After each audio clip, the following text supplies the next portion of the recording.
Good morning. So, two questions today. So, when has perfectionism kicked in? When have you found you feel so overwhelmed because you want everything to be perfect? And life is not like that. So, maybe you work really late because you want that project to be absolutely perfect. Maybe as a result, you're not present with your family because you're thinking so much about how to finish this project. Maybe you find your team find it difficult because you want everything to be so perfect and they're giving their best, but you don't always see it. So imagine, though, the other side, that you think progress is good enough. The fact you're moving forward is good enough. The fact you feel much more relaxed, you sleep better at night. You don't worry about how it's going to go because you trust yourself to do a great thing. So imagine, though, if you're there feeling overwhelmed and everything is a bit much, and then you'd love to be here where you're feeling relaxed, feeling confident, knowing you're doing a great job. Can you imagine? Then something needs to change. And why is it important now? Because it has such a massive impact on our well-being. It has such a massive impact on how we support our teams, how our teams grow with us. And it is exhausting. So why do we want to be exhausted when actually there's a better way to do it? So why is this important to me? I think I used to be that perfectionism, and it goes very well. Yesterday I talked about people pleasing. It goes they're like synergy together. Often people pleasing goes with perfectionism. And it's all because of a deep seated fear of rejection. We all fear rejection, even though we might not realize we fear rejection. It's back to millions of years ago when, if we got thrown out of the tribe and rejected by our tribe, we literally starved because we literally didn't get the lion's share. But it's still within us. As children, we want approval from our parents, from our teachers, and from those important people.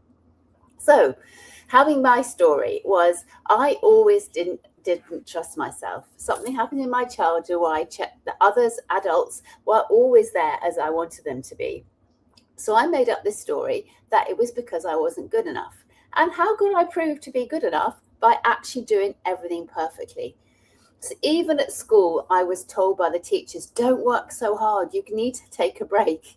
And I thought, I can't take a break because if I take a break, I mean, obviously not literally, I did take a break, but I couldn't I felt I couldn't relax. I had to just show everyone that I could work hard and I'd do a good job. And this carried on into my adult life until one day it just got too much. And I ended up being diagnosed with depression, which wasn't great. And particularly as I was all about well-being. And therefore, I thought, right, something's got to change. And I learned to let go a little bit. I learned that progress was important and progress was good enough. And therefore, that changed everything. So, what I want to tell you about this is because perfectionism it's unobtainable. There's nothing so good, nothing as impossible as perfectionism. There's nothing that's perfect. It's never perfect.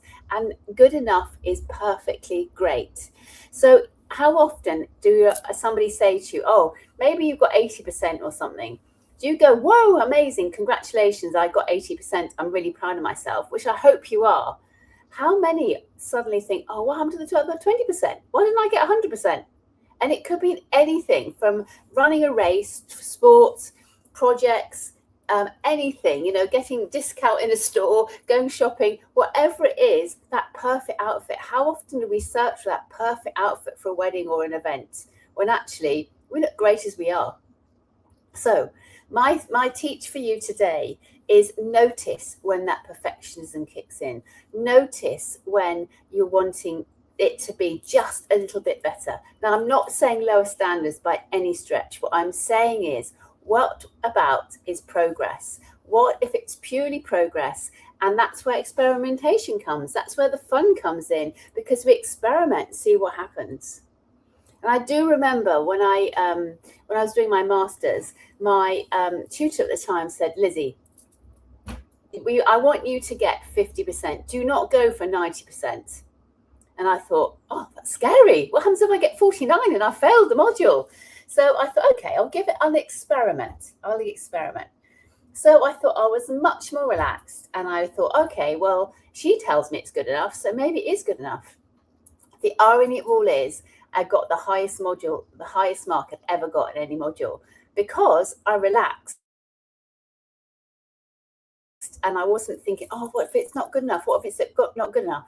So my suggestion to you is just notice today when that perfectionism kicks in. You might notice it in energy in your body. And also, if you want to know how often that kicks in, do fill out my resilience diagnostic, which I'll put in the comments here. And then you'll get some feedback directly to yourself as to how you're doing. And I bet you're doing way better than you imagine. And I'll see you tomorrow. Take care. Bye.